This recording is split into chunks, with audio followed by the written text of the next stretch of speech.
what's the biggest impediment to success? I'm sure you've seen cases where customers are not successful. What did you learn from those, and how do you guide customers, from those experiences?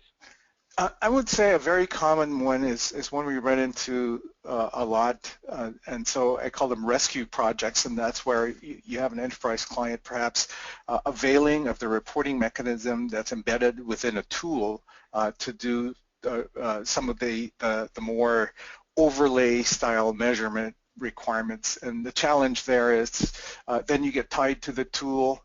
You don't have as much flexibility in the measurement strategy, or perhaps you don't invest in it enough, because in the end you end up with things like Excel, the most widely published BI tool that's out there in place, and then be limited by what the tool can offer in that space. That would be one. The other one is lack of communication that's needed upwards towards the leadership community that explains what's available in terms of new technologies for bringing metrics and making them visible across the organization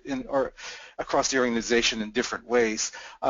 By not having that level of buy-in, you end up with initiatives that are either short-lived or they run out of steam because perhaps they haven't had the right level of buy-in. These kinds of initiatives are best driven from the top, because when the vision of what's possible is realized at the top, then and you get the commitment up there, that I would say is probably one of the biggest critical success factors.